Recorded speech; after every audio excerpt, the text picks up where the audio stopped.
Hey guys, welcome back to today's video. Today is Wednesday, September 7th, 2022, and today we're going to be talking about the state of Florida and the Senate and governor election in which we have received new polls from nonpartisan pollsters that surprisingly put the race within a competitive position for the Democratic Party. Now, I will preface this video by saying that I still very much expect Marco Rubio and Ron DeSantis to win their respective races this November. But the numbers that have been coming out of the state, especially more recently, definitely are raising some alarm bells about the solidification of these victories. The Republican Party has maintained leads in all of these races for practically the past 2 years. Everybody knew that Marco Rubio was on track to win re-election, and the same for Ron DeSantis.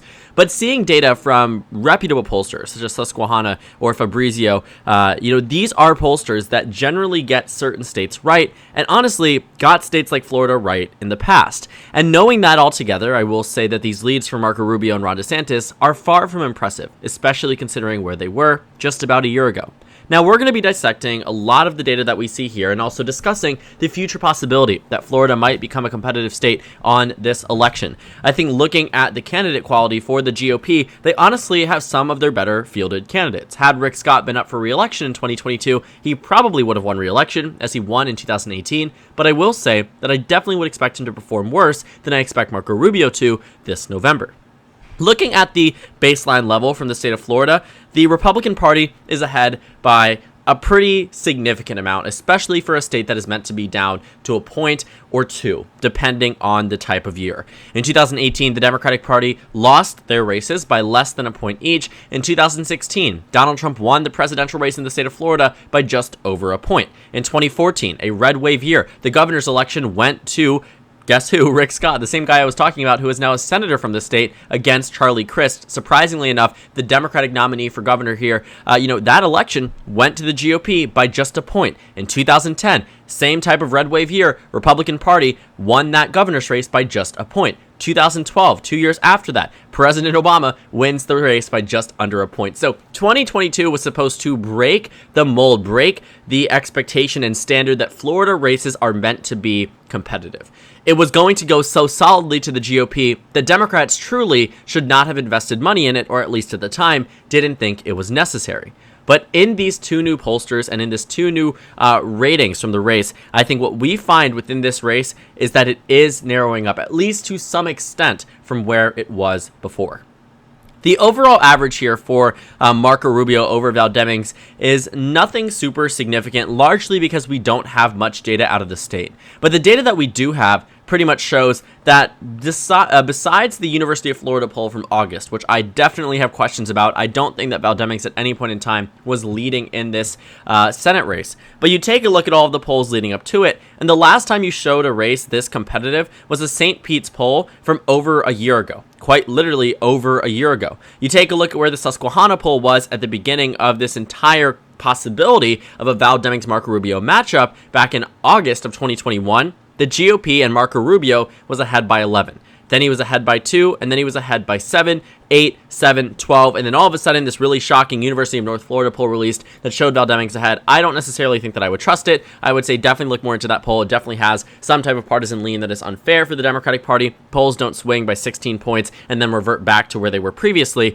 unless something is different than what you can expect. Not necessarily back to where they were previously, though. These two new polls definitely show a narrowing race, but they are still leads for Senator Marco Rubio. Taking a look at the governor's race as well, you will find that beyond the one St. Pete's polls that shows Charlie Crist defeating Ron DeSantis, you find that the lead definitely has decreased, especially over the past couple of months leading into the general election season. USA Today, Suffolk University did a poll in January of this year. Ron DeSantis was ahead by 6. Mason-Dixon did one that showed DeSantis ahead by 8. University of North Florida showed one that it was ahead by 21 points. Then their very partisan pollster, even that one, showed DeSantis ahead by 8. Then Fabrizio, I believe it's Anzalone. That one is DeSantis plus 3, and then Susquehanna is DeSantis plus 4. So to see the race narrow down over the past couple of weeks, specifically amongst the more recent polls, tells me that the state of Florida could potentially be on track to become a more competitive race.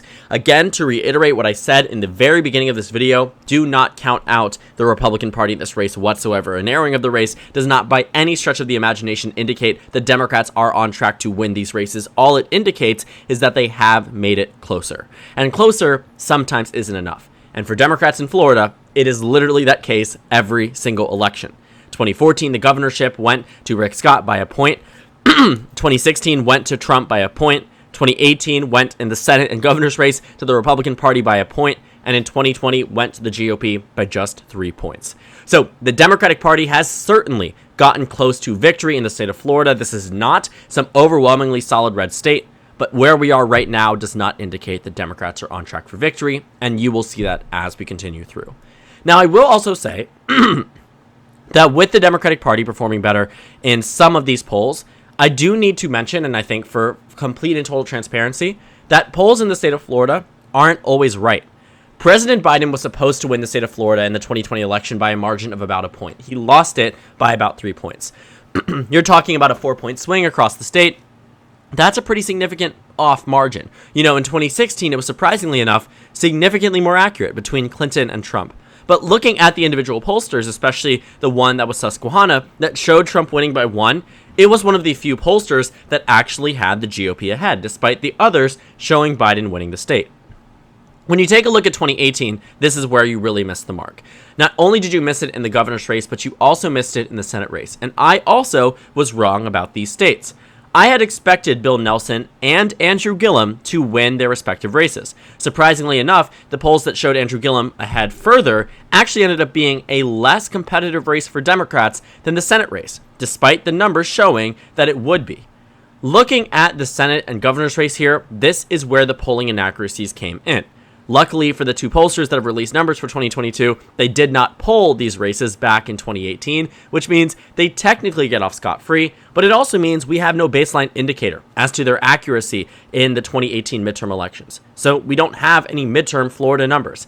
But generally speaking, we can still take the data and consider it into mind, but that's also why I'm not using it to indicate that Florida is somehow this extremely competitive race that Democrats need to funnel money into, because quite literally, it's more than likely going to be a lost cause for the Democratic Party, but these new numbers definitely say that there is a slim possibility, whereas before, there was none.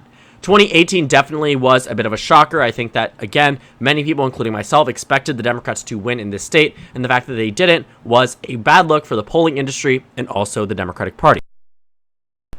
Looking at 2016, the polls here were quite accurate. In fact, the average here had Donald Trump defeating Hillary Clinton by 0.2%. He ended up winning by 1.2%. If every other state was off by as much as Florida was, there would have been no consideration about why were the forecasts so wrong? Why were the polls so wrong? Why was the mainstream media so wrong? Because this was just off by a point. And quite frankly, that's good for the polls within this state. Largely swayed by Trafalgar's 4-point lead for President Trump, but beyond that, even pollsters that some on the right would call Democratic pollsters, such as CBS News or Gravis Institute or Quinnipiac University, these are organizations that polled the state and showed it within a reasonable margin of error, and that is exactly what happened within the state. So the polls, for some reason, sometimes can be off, but they never are also typically off by a margin of about maybe at most 4 points. So if the average looks like Rubio +3 and DeSantis +3 on election night, well, it seems as if, based off of Florida history, that at most it can be off by is showing the Republicans ahead by about 4 points less than what they actually get. But as we saw in 2016 and 2020, the polling averages can be quite correct. As you had, 2020, not necessarily, but some of the pollsters, Susquehanna specifically, which got it right back in 2020, we have seen some accuracy in pollsters in the state of Florida. Now, looking at the 538 forecast, it also takes into calculation this brand new poll that has been released. You can find it here that shows DeSantis ahead by 4. But the chance for Ron DeSantis in terms of a chance of victory here is 92%. When you move it down and take out expert ratings, it gives Ron DeSantis an 88% chance. The light model gives him an 83% chance. But in the best case scenario, Charlie Crist, the Democrat, the former Republican governor turned independent who ran for Senate, now the Democratic nominee for governor twice now, he only has a 17% chance of victory at best. The deluxe forecast is what I'd stick with.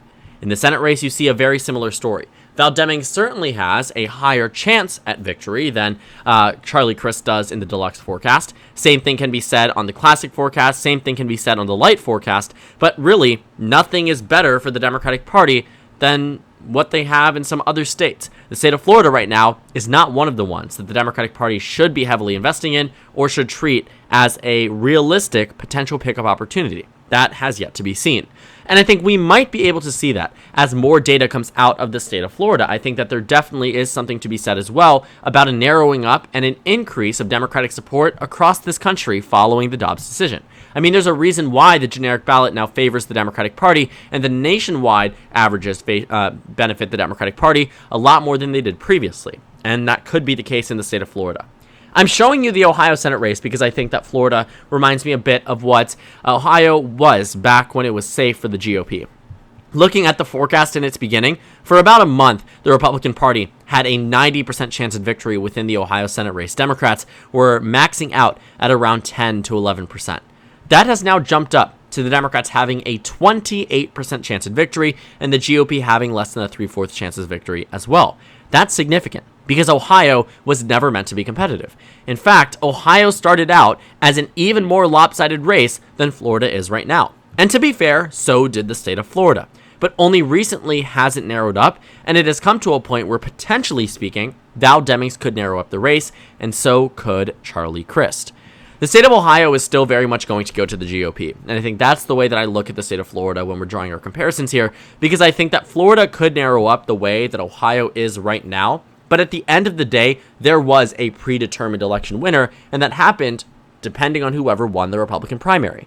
And while J.D. Vance is far from an enthusiastic fundraiser or someone who is able to turn the tides and convince the masses to elect him, I will say that he is still a Republican in Ohio. No matter who the GOP put up, even Josh Mandel, I would still count on a Josh Mandel or Republican victory regardless of who they nominated. That wasn't really much into consideration. The only question is, how narrow does the race get? If Tim Ryan does win the state of Ohio, I will be shocked. Shocked is an understatement. I think it will be a very, very big revelation and a huge change in terms of what we can expect. To be fair, the light model gives Tim Ryan about a 53% chance of victory because it's based solely on polls. Classic brings us back to about realistic margin, 60 to 40, and then Deluxe brings us to an even more so, 72 to 28. But at the end of the day, though, I think that the state of Ohio is a little bit more competitive, or not a little bit more competitive, a lot more competitive than what it was expected to be. That's why the GOP never really allocated money to the state until they realized that they needed to. That could be the case in the state of Florida, and I think we will start to see whether or not that is true over the next month.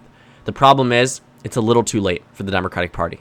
You saw just how long it took the state of Ohio to go from being solid for the Democrats, solid for the Republicans, to narrowing down to being a potential Democratic pickup opportunity. And it's still not there.